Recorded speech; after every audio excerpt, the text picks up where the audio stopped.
Thank you all for your patience. Thank you all for coming today to our conversation with Ilya Yashin.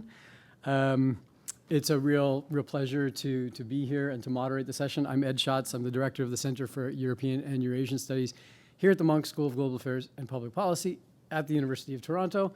On behalf of CEAS, our center, and our co-sponsors, the Journalists for Human Rights, as well as the Free Russia Foundation, again, a warm welcome. In a moment, we'll have a rare privilege of speaking with someone whose life has been shaped by choices that most of us will never face, and whose courage and persistence have made him one of the most significant democratic voices of his generation in Russia. But you're going to have to wait just a little bit to get there, because first, what I would like to do is welcome Janine de Vries, Director of Policy and Research from the Journalists for Human Rights, and co-sponsor for this event, to talk a little bit about the work that they're doing in this important and difficult context.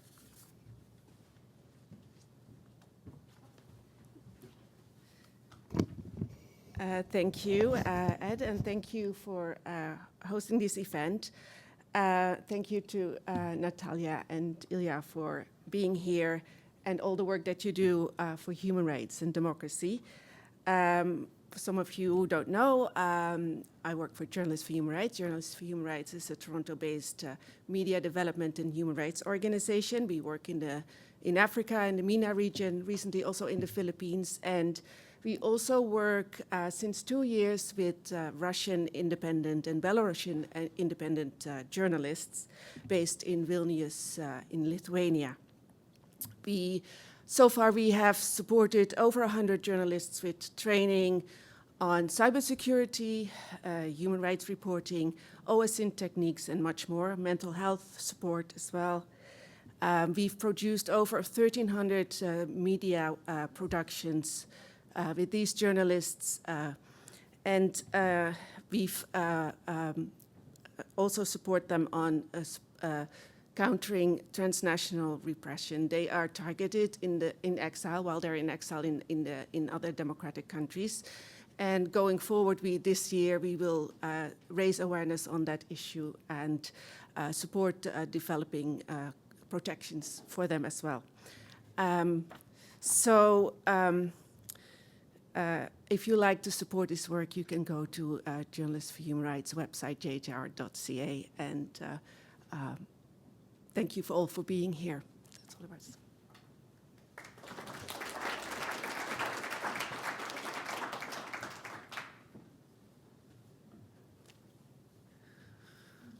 Look, it always takes a village, by definition, but certainly in the pro-democracy circles, it certainly takes a village. So it's great to have these kinds of partnerships, these kinds of emerging relationships, and look forward to continue to do work with anyone who's on the side of human rights, free expression, democracy, and so on. At the end, we're going to introduce Natalia Arnault, who's the founder and president of Free Russia Foundation, so you'll have to hold on to your hats for that. We wanted to go straight into Ilya Yashin's comments, because he actually has another event to prepare for. Some of you may be aware that there's an event at 7 o'clock tonight. I think you had to pre-register, so if you didn't know about it, it might be too late.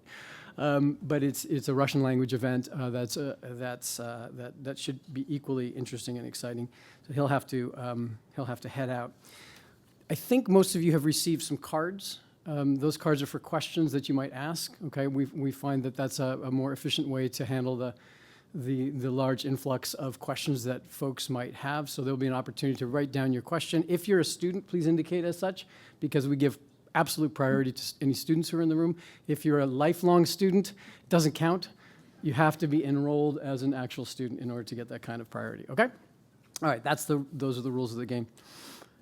A little bit about our speaker. Ilya Yashin has spent more than 2 decades in Russian politics. He emerged from the democratic youth movements of the early 2000s, becoming a leading figure in Moscow's municipal politics. He worked closely with Boris Nemtsov to build an alternative to authoritarian rule as Russia's political space steadily contracted.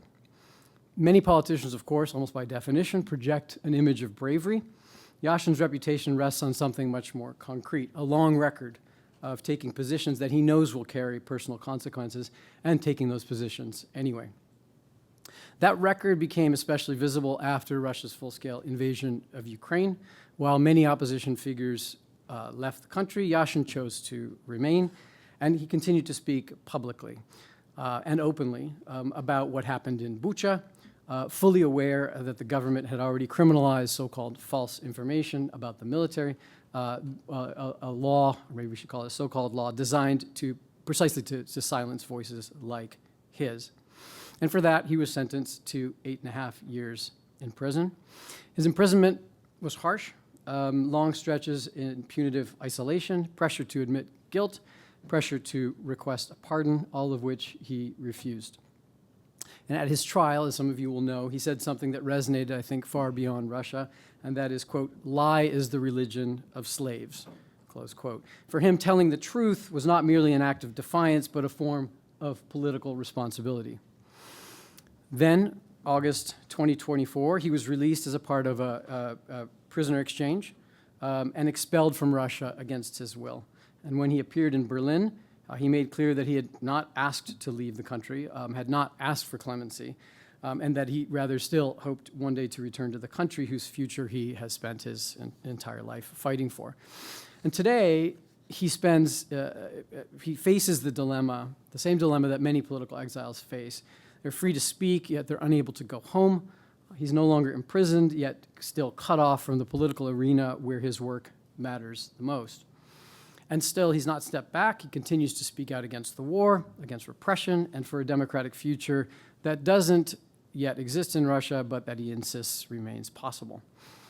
For those of us, we're in a university setting here, for those of us who study authoritarianism and democratic erosion, Ilya Yashin's experience forces us to confront the personal costs of political action, the moral hazards of exile, and the possibilities for agency even under extreme repression. His experience, I think, brings into sharp relief questions that we often, at least in the academy, analyze from a distance. So it's an honor to have Ilya with us today, not only as a political actor, but as someone who has lived the dilemmas that we in the academy so often theorize. Please join me in welcoming Ilya Yashin.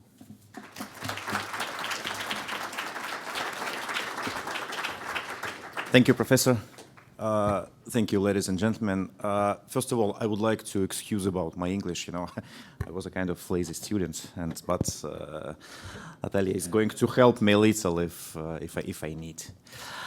I would like to tell you a little about Russian democratic opposition because, you know, when we talk about Russia, first we imagine Mr. Putin, war against Ukraine, dictatorship, but Russia, it's not only about Putin, you know.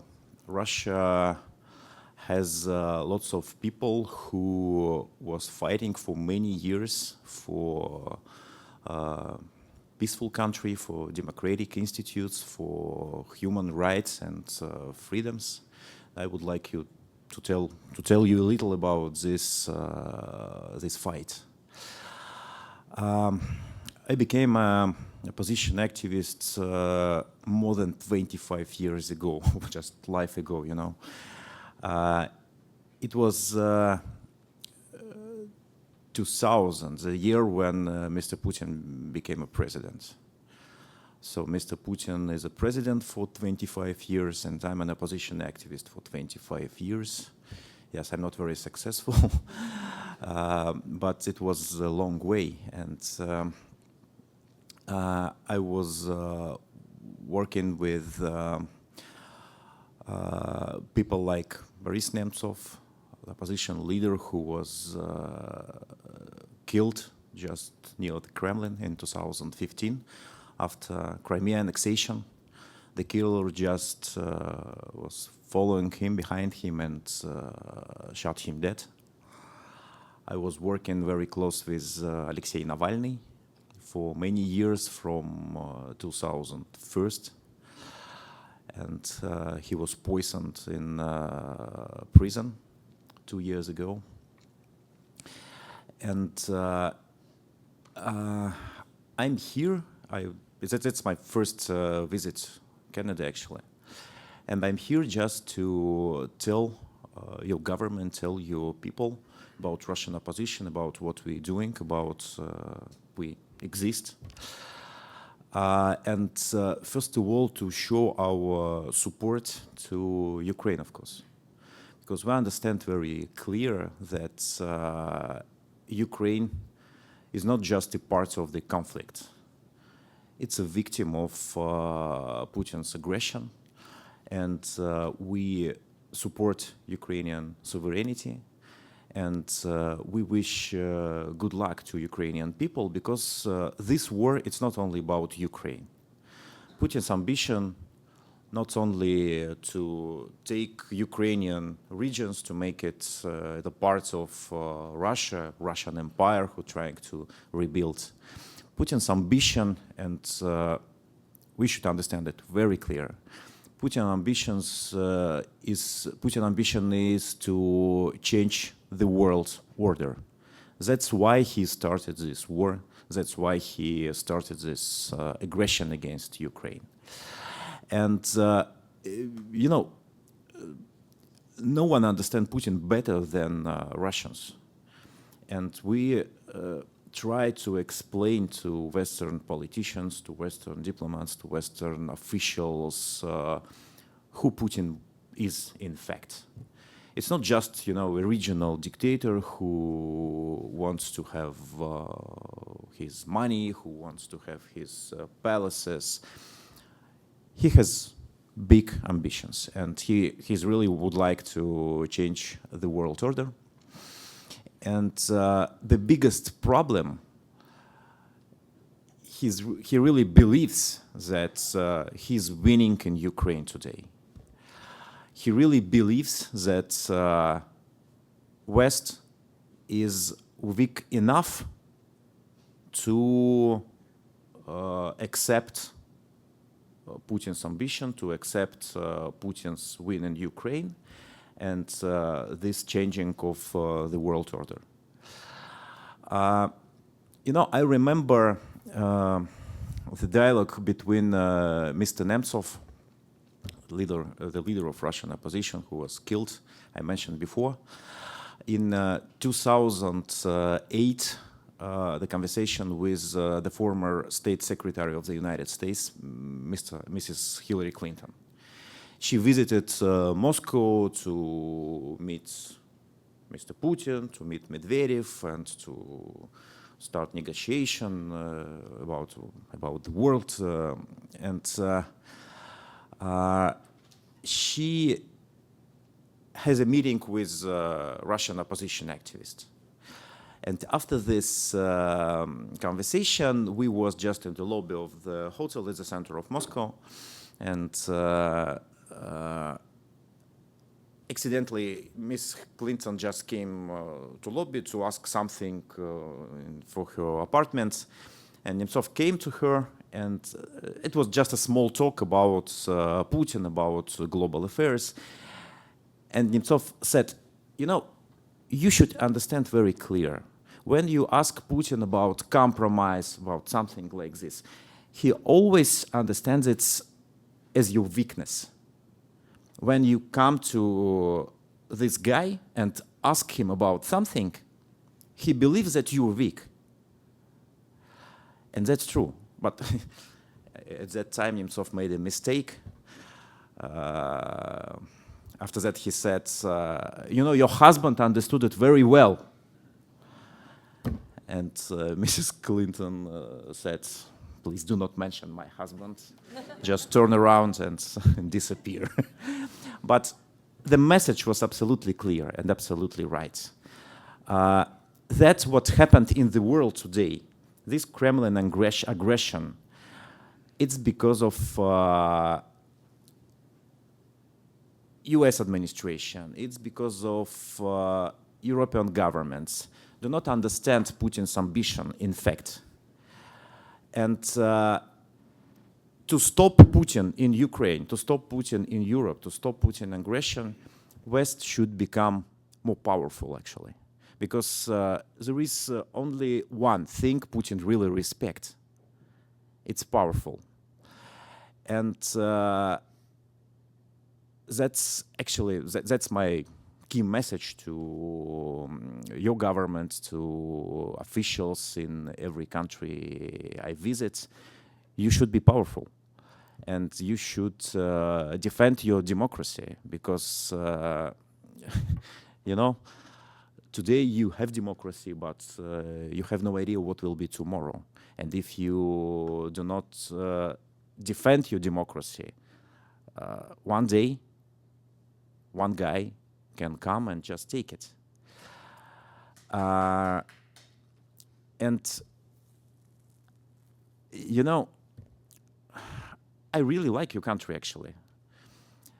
And I'm here just for 1 week, and I feel very comfortable here, because, you know, I feel here like I'm home again.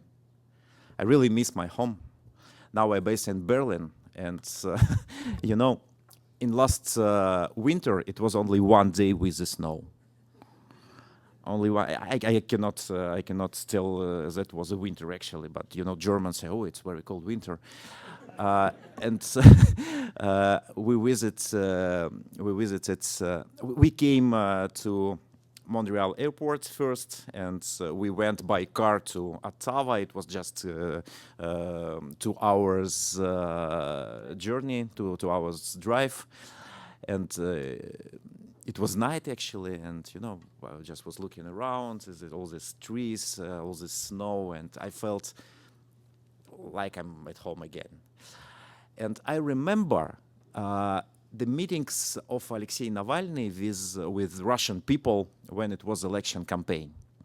And sometimes some kind of provocators and was coming to these meetings and ask some questions to Navalny.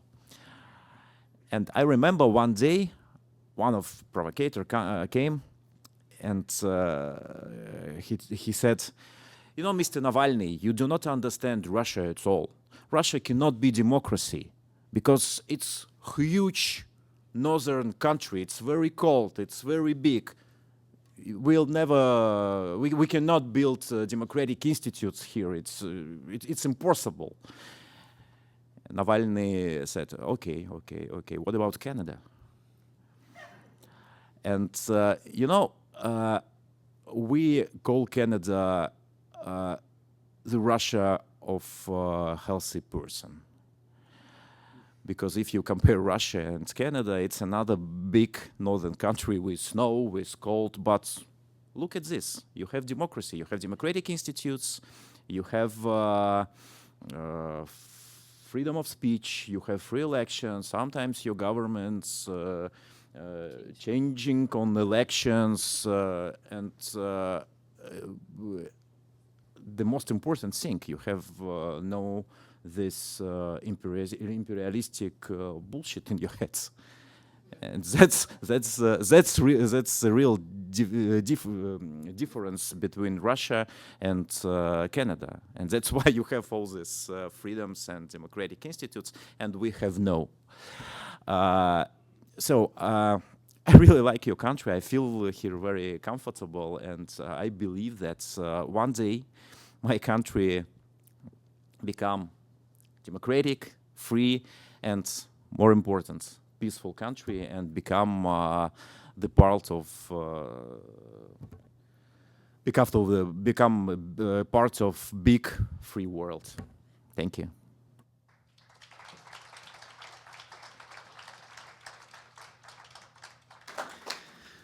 Okay.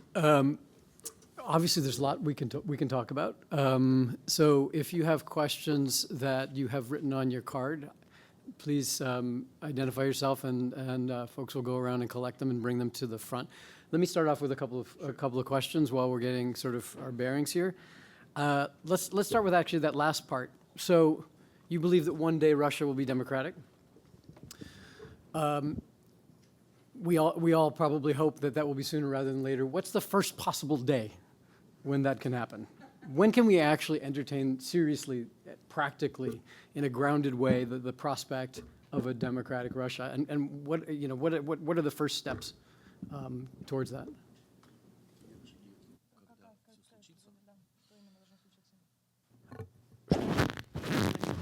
Do you want to speak Russian? Yeah. Okay. First of all, we should do something with Putin, of course, because you know it's democracy in Russia will never happen while Putin still in Kremlin, because you know it's 25 years, 25 long years. It's more than half of my life, and this guy is not going to leave Kremlin while he's still alive. But one day he will go. He doesn't believe in this. He would like to live forever, but one day he will go, and we'll have the window of opportunities. We'll have it. History always gives you a window of opportunities, and you and we should be ready to use these opportunities. And actually, today we are preparing to be ready. We work on the program of reforms because, you know, I really believe, and my colleagues really believe that it's not enough just to change Putin for another person. It's not enough just to change Putin for, I don't know, Karamurza, our president in exile, for Navalny, for, I don't know, for anyone. It's not enough. It's important to build institutes. It's important to guarantee the changing of authority.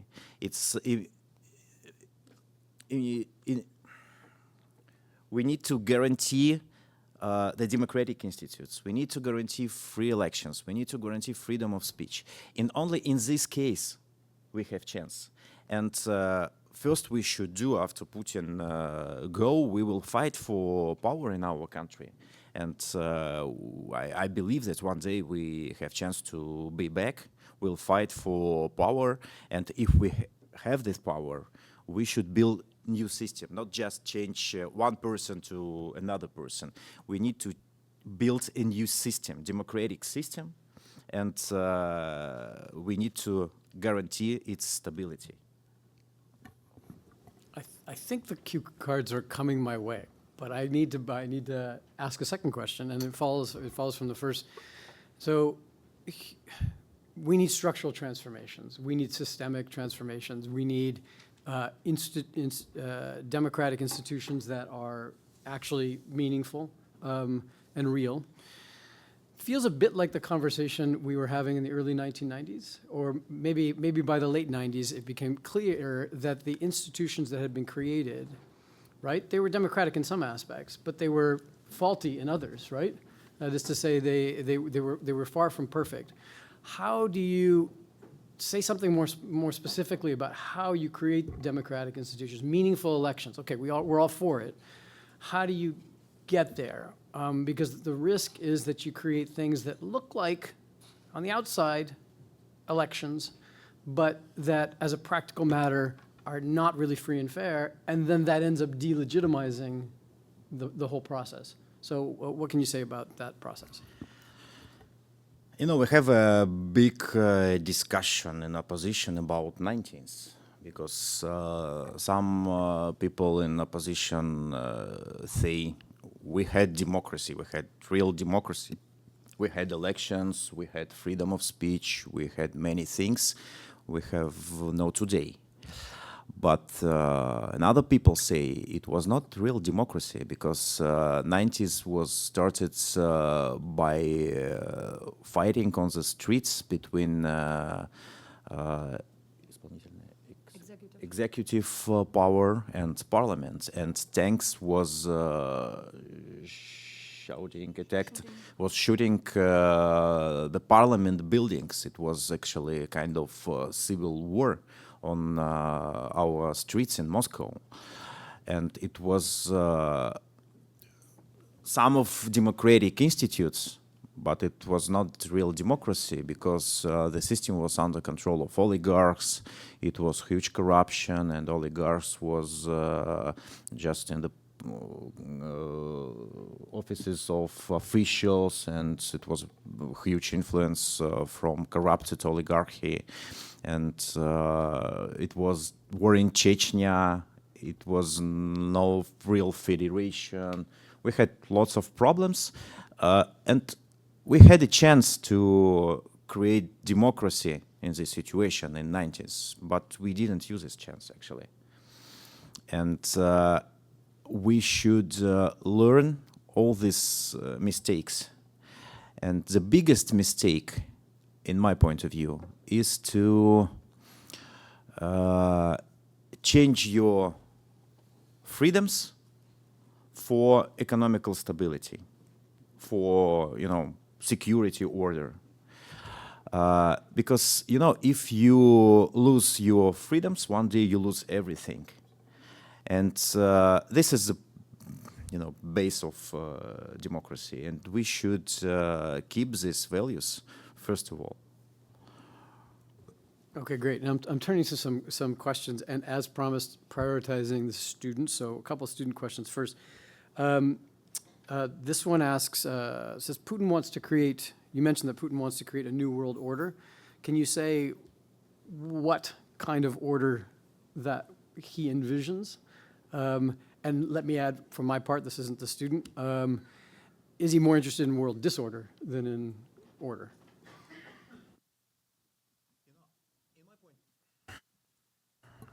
In my point of view, Putin is an enemy of the global world. He hates it.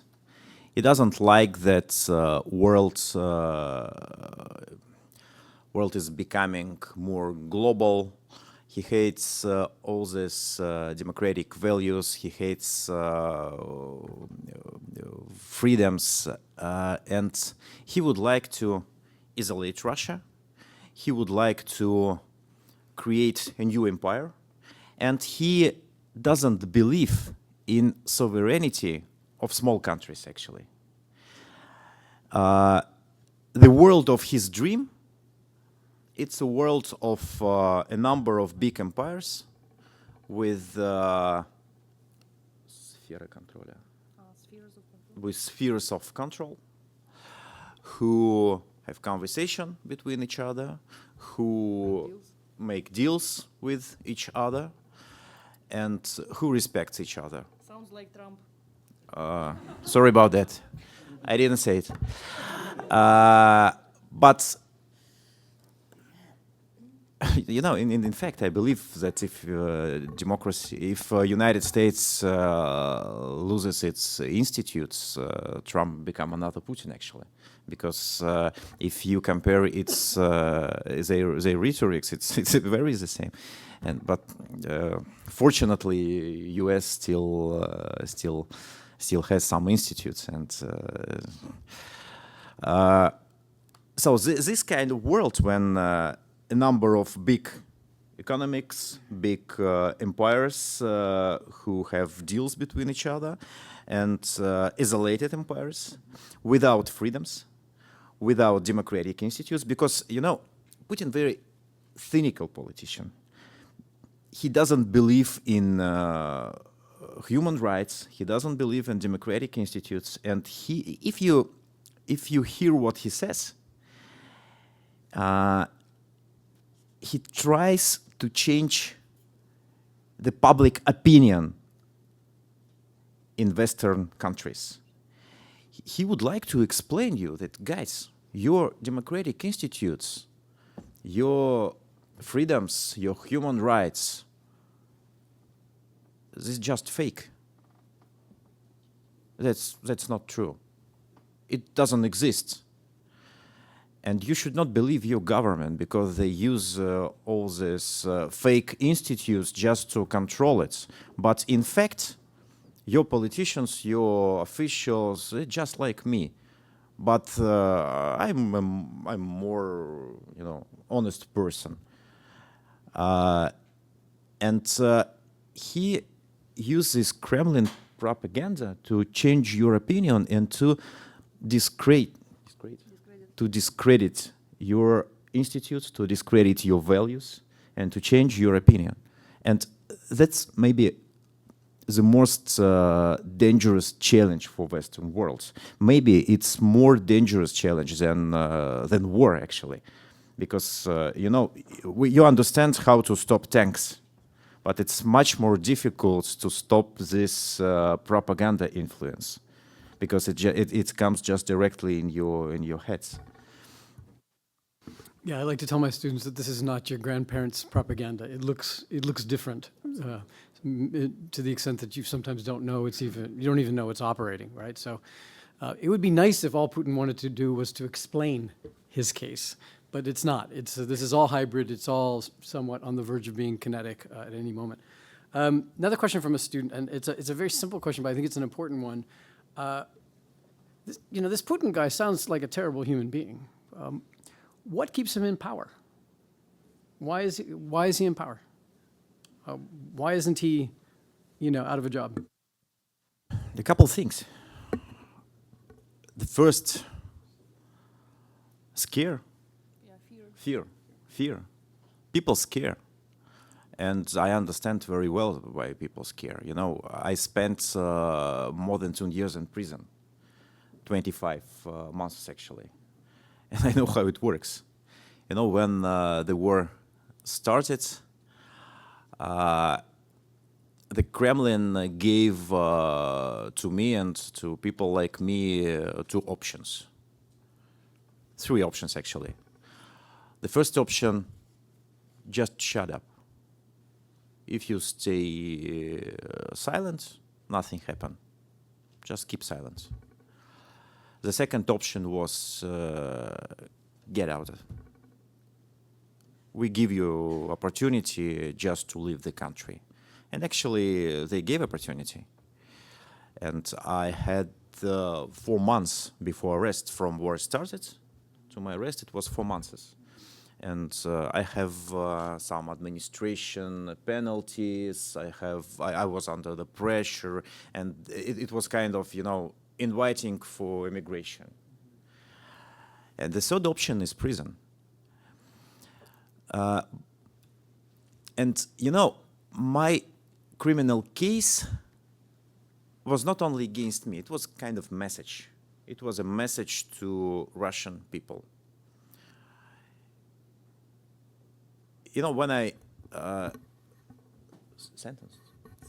when I was sentenced to 8.5 years in prison, one of the journalists asked Putin about it. He said, "Mr. Putin, what do you think?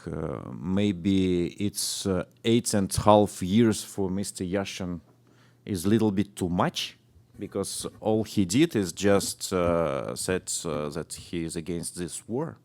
Maybe it's too much." And Putin replied, "Who, Yashin? Oh, this kind of blogger. I don't think it's too much. I think it's enough." And the message was, blogger. I'm a blogger, that's true. But I'm not only a blogger. I'm a politician.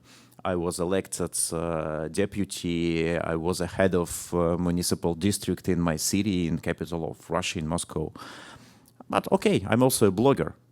But Putin called me a blogger, like Navalny. He never mentioned Navalny as a politician, as a candidate for president. He always called opposition bloggers. What does it mean? Who bloggers are? These people who share information with the society. And that was the message.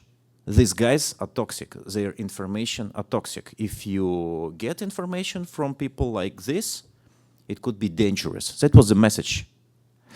But, we have a number of big criminal cases to make people scared.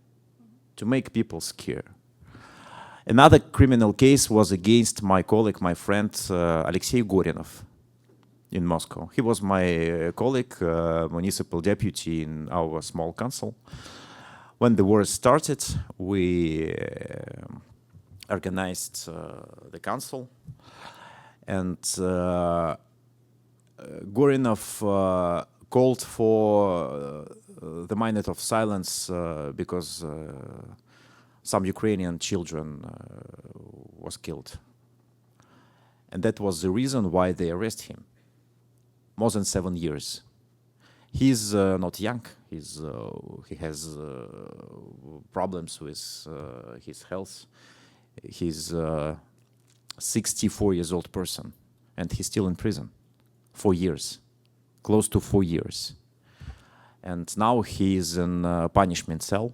It's just 2 meters and 2 meters, small cell. And actually, they're killing him right now, just today. We have a number of big criminal cases to make people scared. But you should understand that the typical political prisoner in Russia today, it's not a politician, it's not blogger, it's not a journalist, it's just an ordinary person. The typical political prisoner, there are more than 4,000 political prisoners in Russia today. It's more than it was in the last years of Soviet Union. More than 4,000. And the most of them, pensioners, students, teachers, doctors, people who are not very famous, well-known, just an ordinary person who posted any comment against war on social medias. People who just sent something against war in parents' chat or something like this. And people scare, of course. They criticize us that, Russian people do not protest, Russian people keep silent, and they say it means Russians support this war. It's not true. My people scare, and people are weak, and I understand why people scare. And that's the first thing how Putin keeps controlling the country. Another thing, propaganda. Of course, propaganda. Putin believes in propaganda, and he controls all the media. All independent media just criminalized in Russia. We have a number of independent media, TV Rain, for example, or Medusa media. And what does it mean, criminalize this media?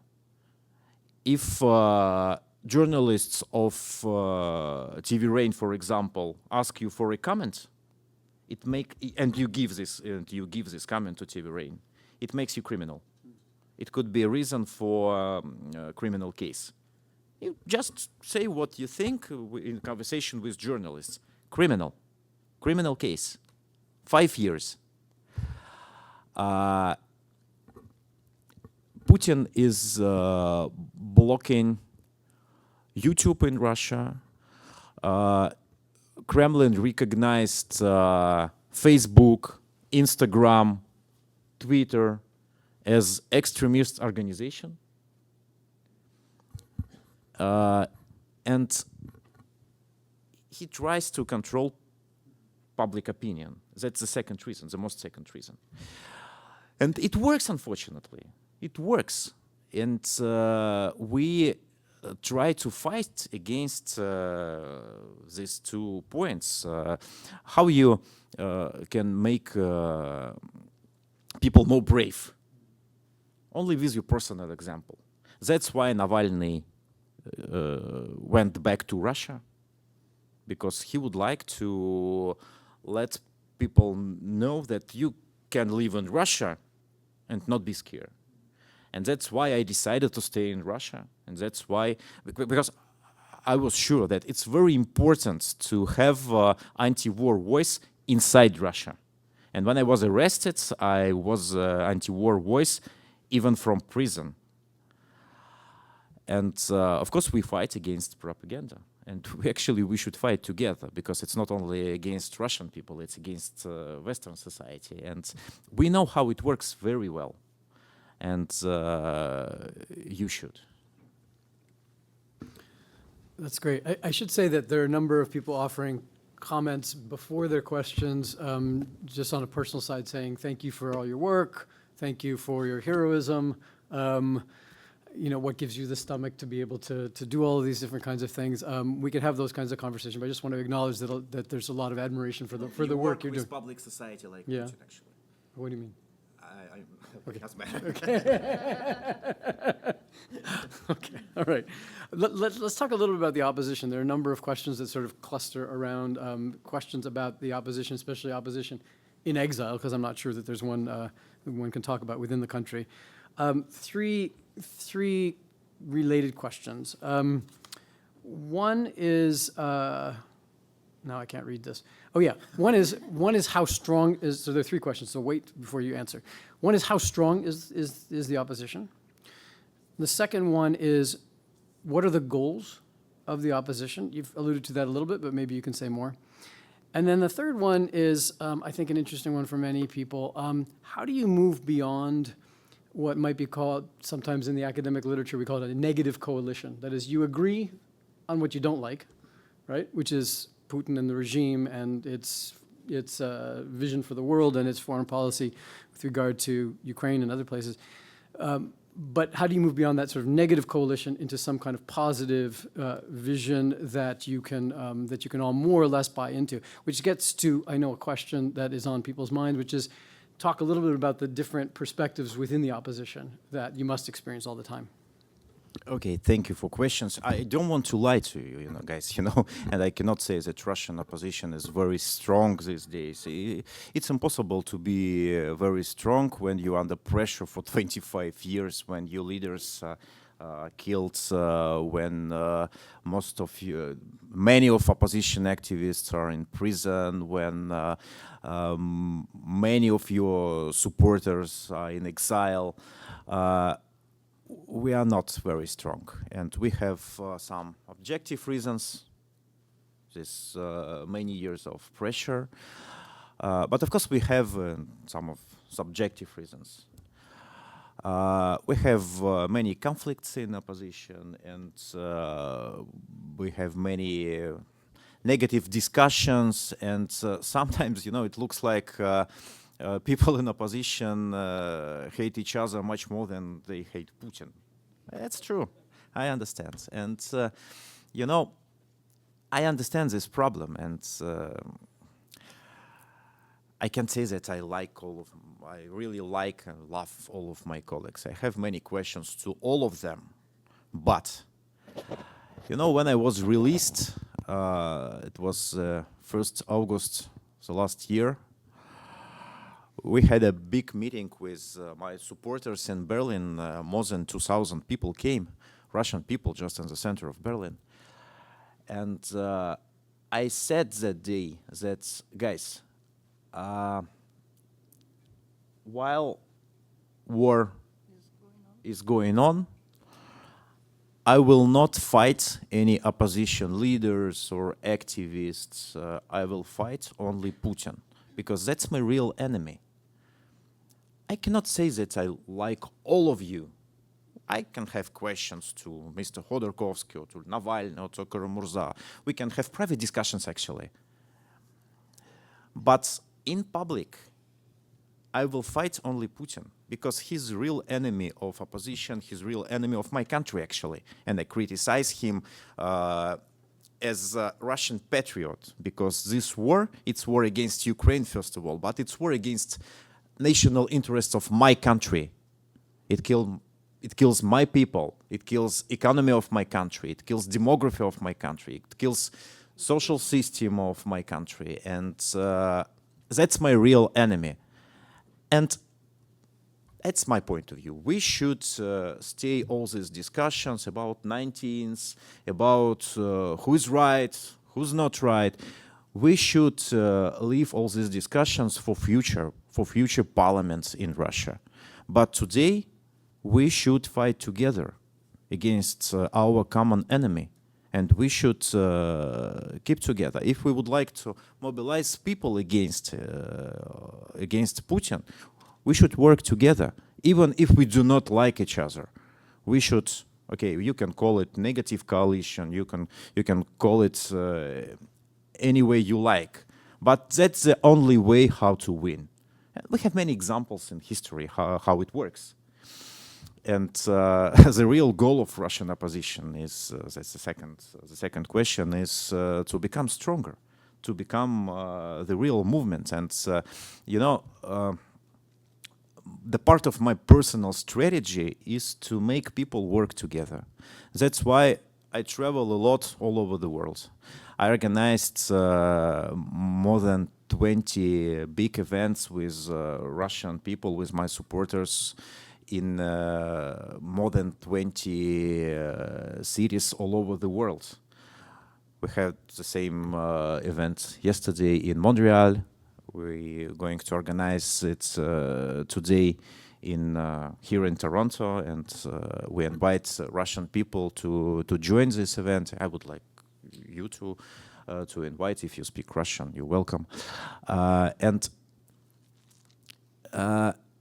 My idea is to mobilize people and create the big world anti-war and pro-democratic Russian movement. We should become a real powerful movement. That's my personal strategy. And that's the only way how to keep influence on Russia, on Russian politics. The third question was about... Strength, goals, and negative coalition. I got it, yeah. All the answers. Great. I guess there's a question that is sort of appearing here and there, and it has to do with whether nationalism, or maybe it's patriotism, I don't know, whether that can become a positive force in a future Russia. Because obviously, Putin, seems obvious to me, Putin has hijacked a particular notion of nationalism, of Russian history, which is full of falsehoods and whatever. But it allows him to seek to justify his the world order or disorder that he wants to create. What steps can be done to recover a nationalism that's productive, that's humane, that's civic, that's consistent with democratic values? Or is that not possible? And maybe the same, or maybe the word is patriotism, I don't know, but I'm wondering about your thoughts on that. Another big discussion in opposition, because in my point of view, nationalism can't work in countries like Russia, because we have a lot of nationalities in our country.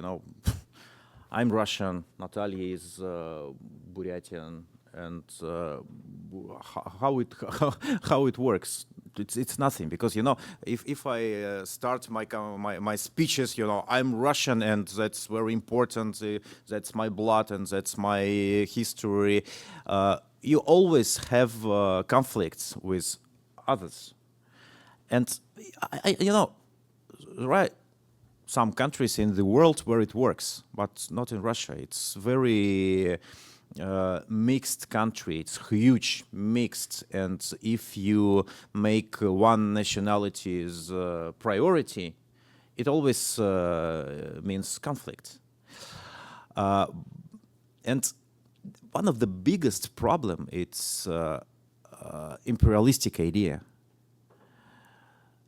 That's what ruined everything in my country.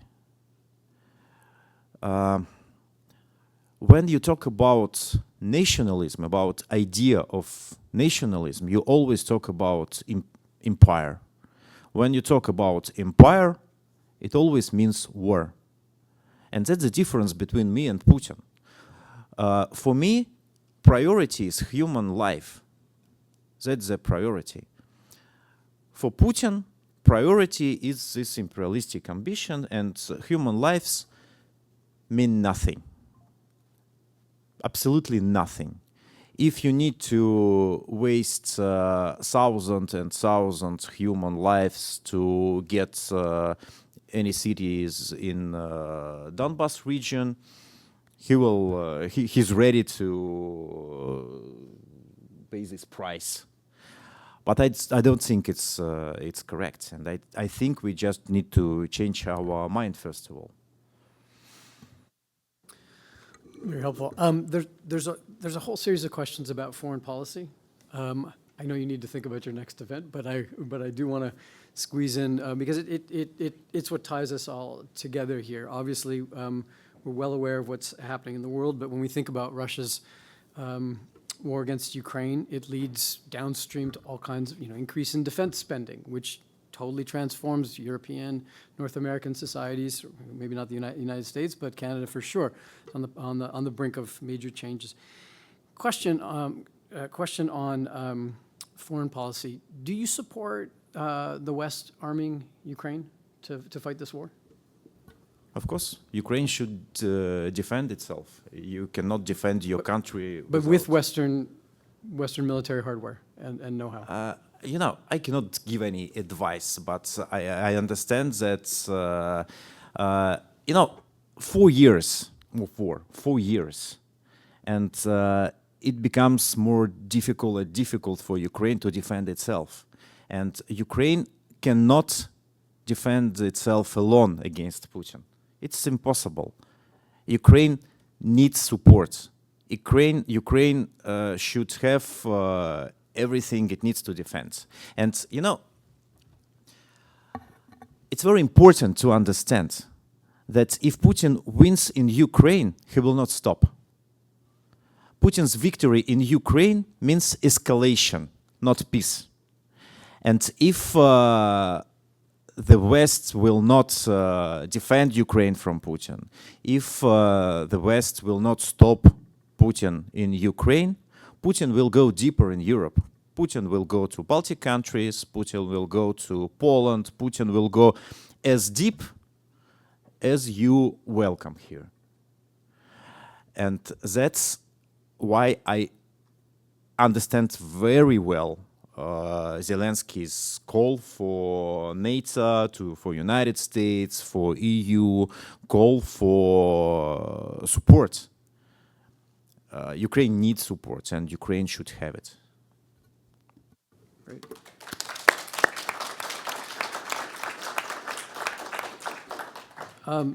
Obviously, your work has entailed any number of sacrifices, personal sacrifices, personal sacrifices, and professional ones as well. Here's a question, very simple. Would you be prepared to spend the rest of your life outside of Russia if it helped Russia to create a democratic future? I even don't think about, because I really believe that one day I will be back in my city, in my country, and I don't want to think that I will spend all my life in exile. It's impossible. Putin is not forever, and I'm younger, and I go to gym regularly, and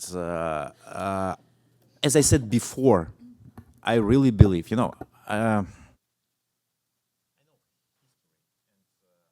know history of my country, and I really believe that one day the windows of opportunity will open, and I will be one of the first who will try to use this opportunity, and I will be back in Moscow as soon as possible. That's true, I didn't want to be the part of this swap. It was not my decision, actually. And, Natalia knows very well, because we had a conversation, I sent letters, and I knew that Natalia was working hard on this swap become reality, and I send letters, please do not. I didn't listen to you. That's true, but it's not about humor. That was my decision to stay in my country, not because I would like to be to pay this price, not because it's about sacrifice. No, that was my country. I'm a politician, and that was the price I should pay. I really believed that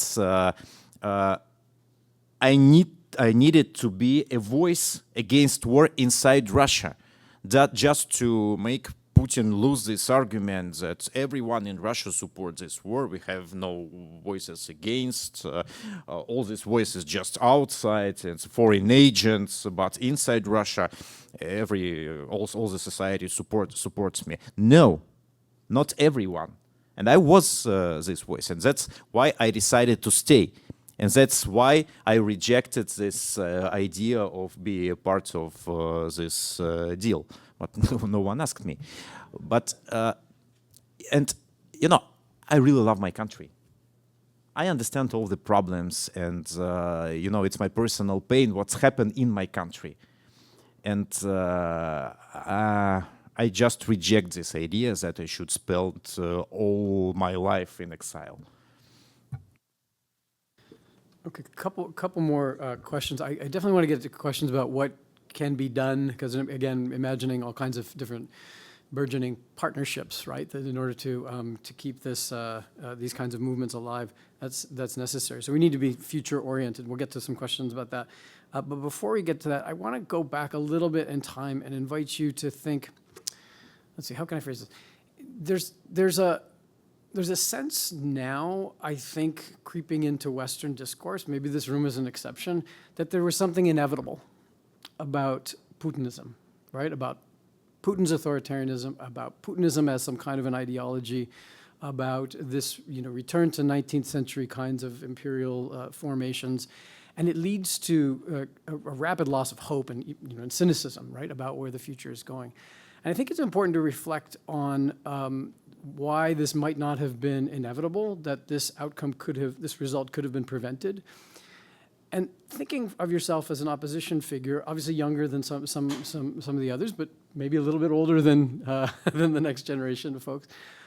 If you look back, can you think about things that the opposition in general, or you yourself personally, might have done differently that could have made a difference, could have maybe slowed down the march of authoritarianism, or maybe could have prevented it entirely? Good question. Of course, I think about it a lot, and I believe we made some of mistakes, but it was not a huge mistake, actually, because from the first day in Kremlin, Putin started to create dictatorship, and that was small, very weak democratic institutes, and he ruined it in the first years.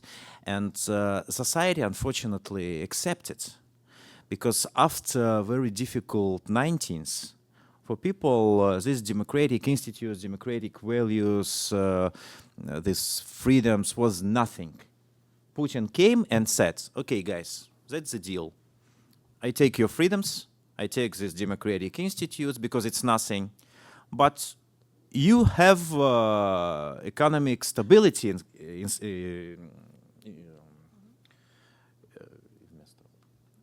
instead.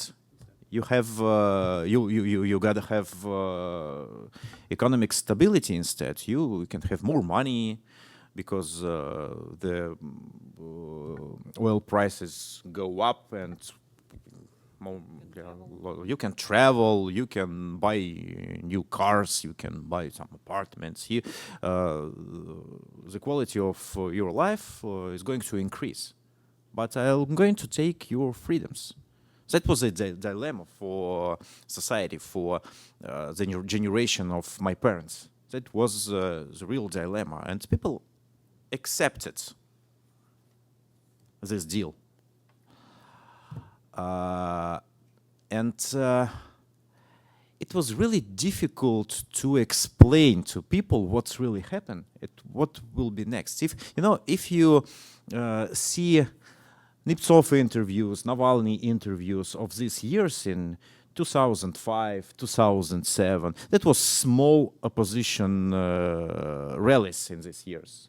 Just tens of people, hundreds of people went to the streets to protest, and we tried to explain to. I was young, I was a student in these years, but I understood what happened because I was close to Nemtsov, to Navalny, and we tried to explain to people what's happening, and people didn't accept our arguments because it was nothing. What are you talking about, guys? Why you protest? money come to country. We're part of these global deals, and we can travel the world. We can buy new cars. We have lots of oil money. What are you talking about? What freedoms, what institutes, what democracy you talking about? It's nothing. And if you see the Nemtsov's interviews of these years, he was talking about that this dictatorship will start war one day. It will be more blood. And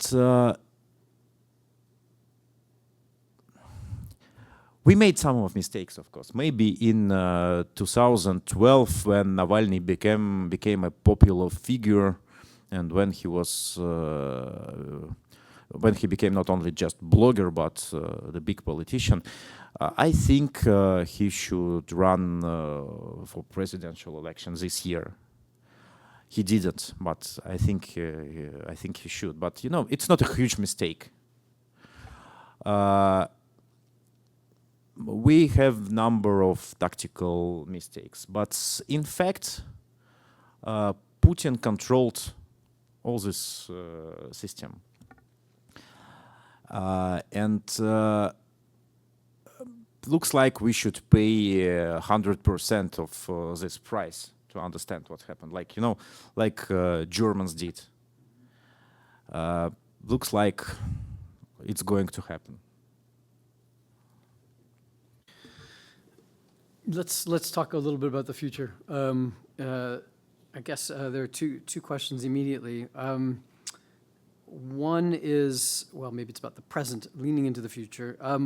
What can ordinary Russians who are in immigration, so in the diaspora, do to be politically involved? And are you participating, are you doing anything to help them to get politically involved?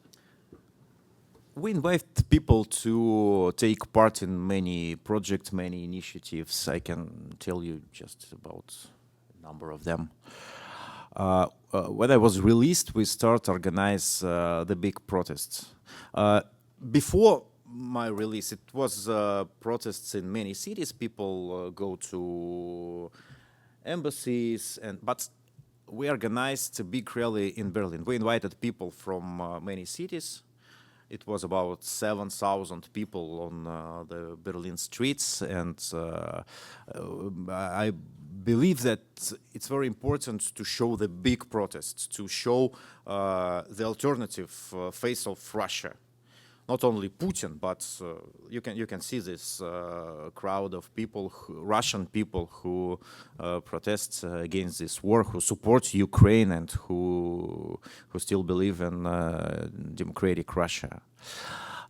We work as civil society, actually. You know, one of projects we support. It's a big volunteer project who collect names of soldiers, of Russian soldiers who was killed in Ukraine. Because, you know, Putin's propaganda says nothing about this. But I believe it's very important to tell to Russian society how many people, Russian soldiers was killed.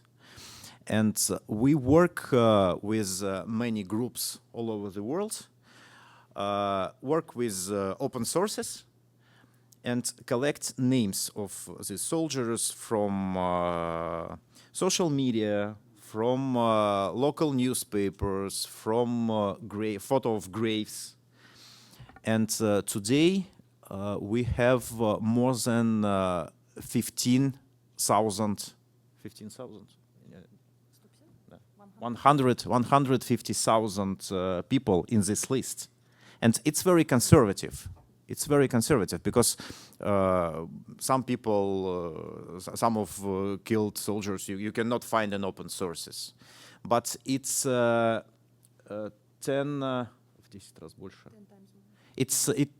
times more than Soviet Union lost in Afghanistan in 10 years. And why I believe it's very important? Because this is the real price of this war.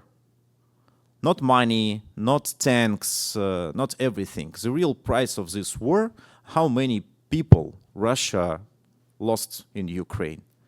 And we would like to show this price to our people, to our society. We have a number of initiatives, and we have a number of NGOs all over the world, and we actually have very good NGO here in Canada, Russian Canada Democratic Alliance, who work with Russian people here, and we invite Olga, who one of the leader of this organization. Olga is here, who work with Russians, and they have many initiatives. One of the important initiatives is letters to political prisoners.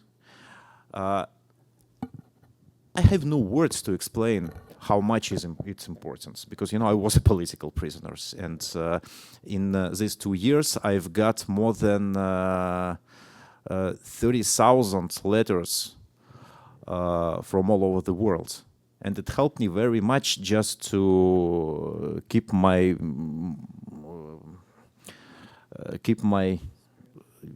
spirits, keep my moral conditions, because, you know, when you just alone in this cell, you isolated. These letters just give you hope, and these letters just let you understand that you're still not alone. Many people all over the world support you and just help you to live. So we have many projects, many ideas how to work, but I believe we should be more united. That's the biggest challenge. That's great. I mean, the 3,000 letters, I can imagine how they lift your spirit and your I can only imagine. 30,000. Oh, 30,000. Okay. Well, okay. So that actually leads to a question, or maybe an observation. Somebody's delivering these letters to you, right? Which, you know, it's incredibly hopeful that you receive letters. That's the first thing. But then those involved in delivering the letters are not the letter writers, but they recognize that they have a job to do, and delivering those letters, that's not being prevented. I don't want to exaggerate the hope that this gives, but it does suggest that people along the way at least recognize the value of treating somebody, somebody who's imprisoned, humanely. Again, it doesn't prevent other things from happening, but it suggests a bit of a ray of hope. I do want to just one other quick comment. I mean, you mentioned that the price of war is how many Russian soldiers have died. I think you'll agree with me, it's also the number of Ukrainians who have died. So I just wanted to sort of get that out there. I mean, price for my country. Yeah, I get it. I get it. But I think it's helpful to wherever possible remind Russians themselves that they're not the only ones suffering, and even if I would like just a couple words, you know, because why I believe it's very important to show this price for my country, because many people in Russia just prefer to do not think about this war. It's not my war. I do not take part, and I just keep distance from this war. It's not about me. I just try to live my personal life. And I would like to come to this person and explain that it's not, you cannot just keep distance from this. Because many people killed, because our economy is going to collapse, because your children go to school, and veterans of this war will come to wash their head. You cannot keep this distance. It's impossible. And you should understand how many people was killed. You should understand what happened in Bucha. You should understand how many cities was ruined in Ukraine. And it's about our country, unfortunately, and you should understand. You cannot just live your private life and think that it's not about you. It's about you. It's about me. It's about all our civilians. It's about our country, unfortunately, and we should do something with this. We cannot just don't care. No, I appreciate that answer. That makes total sense. It does get to thinking. You mentioned children thinking about the future. You mentioned that the what I think would be the ideal scenario, which would be a total military defeat, which restores Ukraine's territorial sovereignty and integrity, with security guarantees and everything else. We all know what we would like the future to look like. Yet it doesn't seem to be heading particularly quickly in that direction. It looks like there may be an outcome where there's something short of total defeat. And so here's the question. I mean, you mentioned, I think, Nazi Germany, right? For ordinary Russians to actually appreciate what happened, there has to be something closer to that kind of total defeat, right? But if we don't get there, how do you re-educate or how do you inform the next generation of Russians in such a way that they can appreciate the need to distance them, to appreciate the atrocities of a particular moment in time, but then the value of creating something new. In other words, if there's something short of total defeat, what does that educational next step look like? Can you repeat it a little? Absolutely. Okay. So, I mean, one way to understand the transformation of post-war Germany is that it was possible only because it was completely defeated in the war. Accept responsibility. And to accept responsibility, right? So this is about accepting responsibility, and how can you make the case for people to broadly accept responsibility, even in small ways, right? I don't want to exaggerate. I mean, fear is a real thing. I don't want to exaggerate the ability of an ordinary Russian who has an ordinary job to transform their society and fight against the regime. And yet, there is a moment of reflection that has to come. Did I do everything that was possible, right? And so, any thoughts on that? Yeah, good and very deep question. I think about it a lot. And, first of all, I think we should separate two questions. The first thing we should separate, it's collective guilt, idea of collective guilt. I do not accept it because, when everybody is guilty, no one is guilty. And we should separate it. And actually, in Russia, propaganda uses this idea to scare people. Because, Putin's propaganda says, look what happened in Ukraine, look what happened on Western world. They are kind of Russophobic. They believe they want to punish all the Russians. They hate all of us. And maybe you do not like Putin very much, but you should support Putin, because if Putin will go, you will be punished. Doesn't matter, you took part in this aggression or you did not, you will be punished. And that's why people scare. And some of rhetorics on the West, unfortunately, helps these propaganda narratives. That's why I prefer separate this idea of collective guilt and idea of responsibility. It's different things, actually. We should accept our responsibility. We should understand when we did something wrong. Did I enough to stop it or not?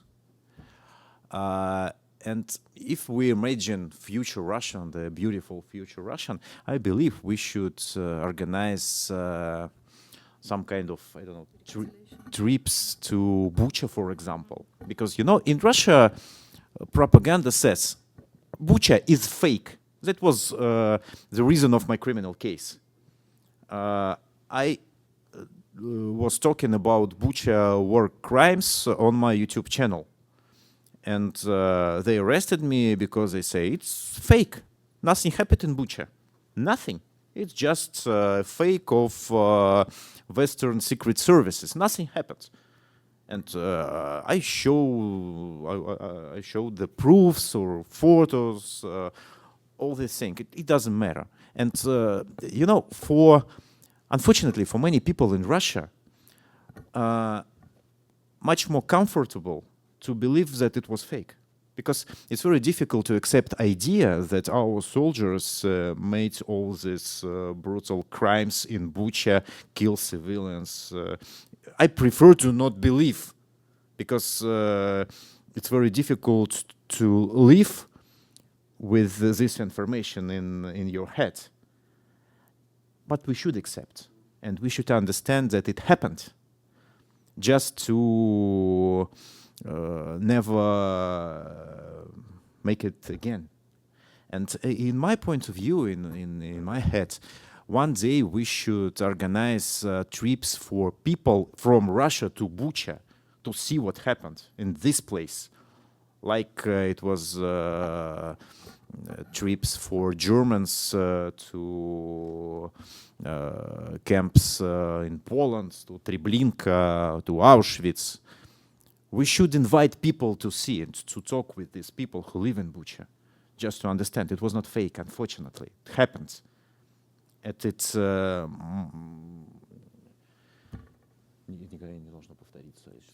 shouldn't be repeated.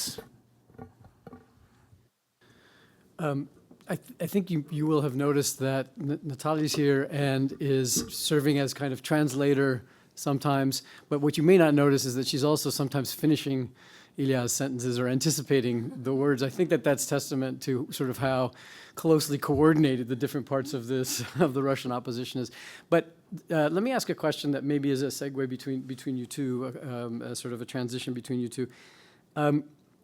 Natalia, he mentioned that you're Buryat origin. Okay, so here's the question for Ilya, and I asked my students this. In some of them will know the question, recognize it. Is Russia today a colonial empire? Natalia will answer. I'd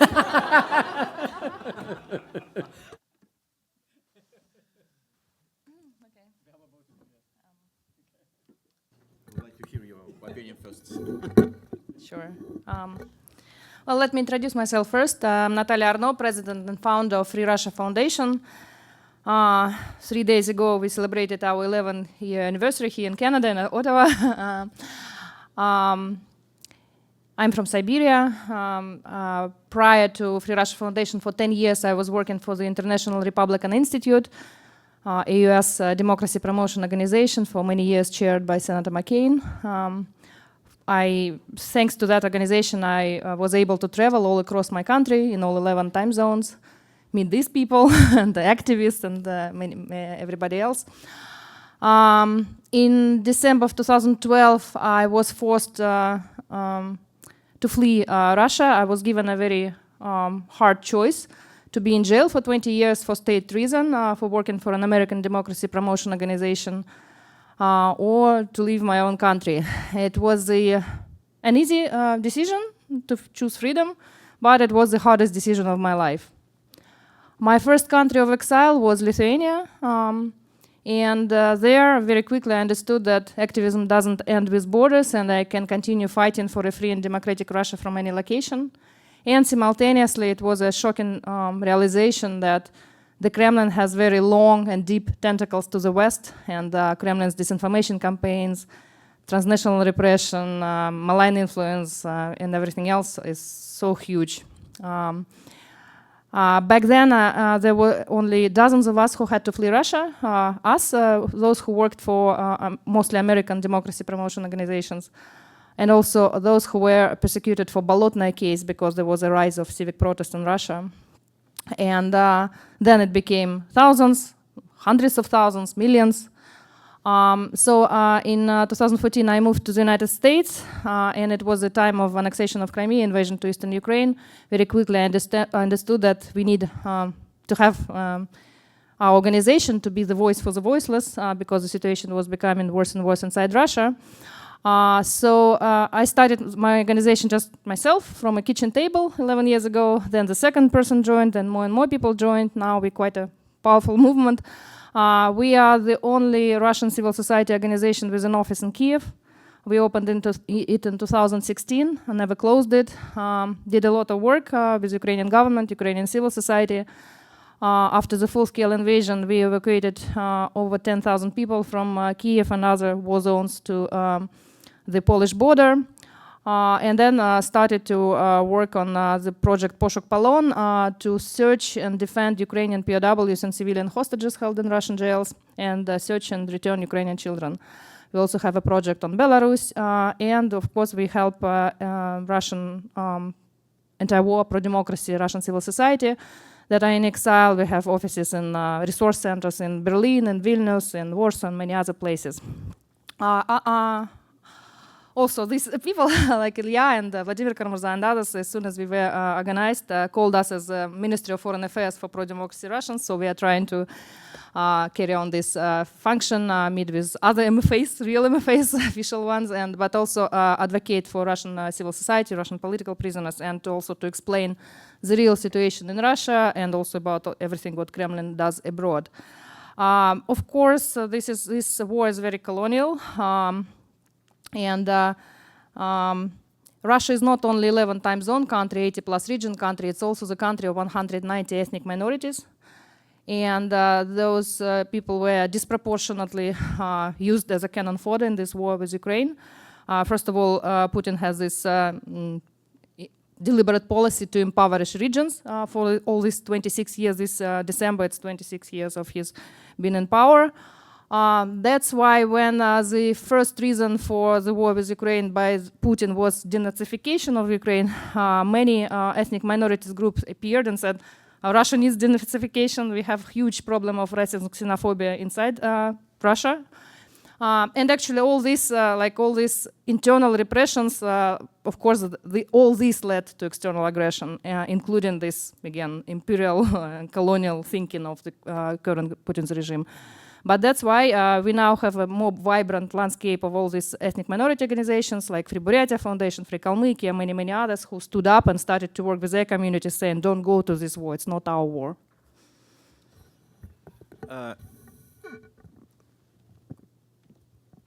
We should admit that Russian state acts like a colonial empire, because all money goes to Moscow, all power goes to Moscow, and Moscow Kremlin actually controls everything in Russia. And you know, interesting thing, we have information, as I mentioned before, we have information how many Russian soldiers were killed in Ukraine. And we have information from different regions. We can see all these pictures. And interesting thing that there are not a lot of soldiers take part in this war and killed in this war from Moscow. Just small number. But many people goes to war from regions like Buryatia, for example, like Dagestan, like Kalmykia. Why? Not because of nationality, because of poverty. People in Moscow live well. It's high quality of life in Moscow. That's true. Moscow is one of the richest city in Europe. The richest, actually, because you know I was a municipal deputy. I know how it works. It's a huge, very rich city. The budget more than in London, in Berlin, and Paris. It's very rich. And if you come to Moscow, you will be impressive. But the price of this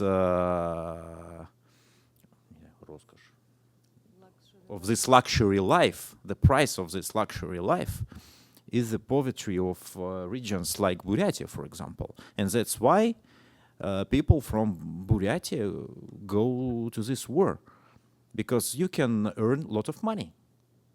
And Putin literally by people's life.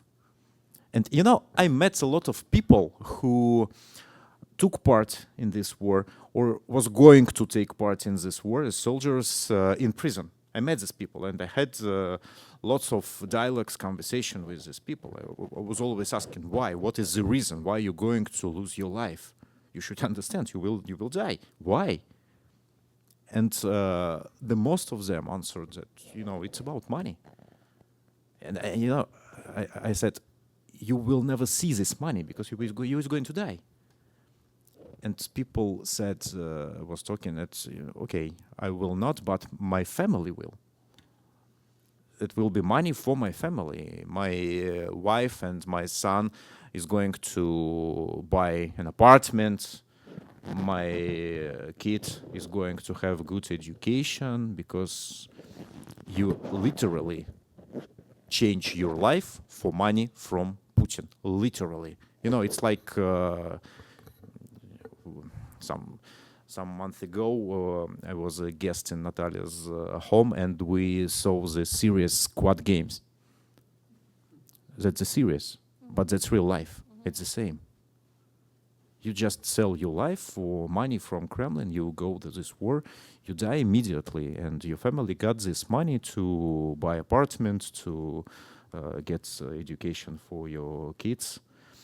And that's how colonialism looks like. That's a problem. That's a huge problem. And maybe you would like to ask the next question, what should we do with this? And in my point of view, the answer is the real federalism. The real federalism. We call our country Russian Federation, but it's not federation at all. It's not federation. And we need to create the real federation. We need to give to regions power. We need to leave money in these regions. Maybe we need to change the capital, actually. Maybe we should create a new capital and open Kremlin for people. Decentralize and open the Kremlin for people as a place, as a historical place, you know, historical place to take political power from Kremlin and just keep it as a historical museum. That's Well, I really appreciate that. The tone of that answer. I think you recognize the problems. You're sober about the size of these problems, and yet I think we can all hear you're trying different ideas on for size, and I think that makes total sense. It speaks to an openness about what the actual solutions are. You're not fixed on or fixated on one particular outcome. I think that, you know, any future democratic Russia is going to be the product of much compromise, in the good sense of the word compromise, right? Because I think that you know, democracy without compromise is probably not possible. Couple other quick things. One is, as you were talking about the, you know, Kalmyks and Buryats and so on, just a quick note that in places like Toronto, maybe Berlin, London, elsewhere, there are pretty big diaspora communities of people with Russian passports. Or maybe they were born with Russian passports, maybe they've since gotten rid of it or whatever, but diaspora groups that are from the communities that you're just describing, and potentially these could be allies, you know, in the sort of pro-democracy kinds of circles, just mentioning that. And then the final thing I wanted to say is that, I mean, Ilya told me he needed to leave early. He's still here. You gave me no chance. What I wanted to say was the good questions gave him no chance. I think that, I mean, it's not testament to you guys. I think Natalia wants to say something, but that we kept him here, captive. Sorry, for this long. Why it's always happened to me? So there you go. Natalia, did you have anything else to? Okay. 10 days ago, 2 weeks ago, I was at the Halifax Security Forum, and it was time when the so-called peace plan, which is neither peace nor plan, resurfaced with 28-point document. And of course, all the discussion about that at the Halifax was about that, about like how it was actually not a US peace plan, but something definitely drafted in the Kremlin. Today, like I'm back to Canada. It's Ilya's first time here, but today there was a new document from the US National Security Strategy, which is saying, yes, that Putin is an ally, is not a threat, that the European Union is over-exaggerating all these threats from the Kremlin, and the US strategy now is to try to reconcile it, and it's actually Europe that is guilty and all that kind of stuff. And I was talking to many people in Europe from the European Parliament, from other, again, these decision makers, stakeholders. They're all, of course, very upset about this US strategy, so-called strategy also. And they're saying, now that this is the end of the transatlantic alliance, that's it. But I'm telling you, actually, this is a huge role for Canada. And I said, no. There is Canada, so transatlantic alliance is alive. And just, I think it's very important, for Canada to understand that. We were talking about institutions. On the example, because I'm now based in the US, from the very beginning of this year, I was observing the events in the United States, and it was very eerie familiar to me, a lot of trends that were happening. And that's why it became very clear that, yes, institutions, of course, are very, very important, but people are also so important. And that's why, like my organization, many others, it's, again, our priority is to save as many people as we can. And for you, in the US, when we had, meetings, events at different colleges and universities, we also were saying, please don't take democracy and freedom for granted. This is something that many people in the world don't have and are dying for that, ready to die for that. And this is something that you have to treasure and protect every second of your existence. It can be so fast to lose it. And that's why, again, it's very, very important. It's a huge responsibility from, each and every of you to protect your democracy. I think we are very inspired by Canada. We always are saying, Ilya was telling what Navalny said, he himself felt like at home here. Our Vice President Vladimir Milov was saying, the most relevant example for a democratic Russia of the future is actually Canada. So we really have huge hopes for you. We have great appreciation of your country. So thank you for giving us this opportunity to meet with you. Sounds like a... I think we, we're ready. I think we recognize the challenge, but also what the moment calls for. So I think that, again, in that very broad category of everyone doing whatever they can, there's a lot of work to be done there. So again, join me in thanking our panel, but primarily Ilya Yashin for joining us for this really interesting and important conversation. Thanks, Ilya. Thank you.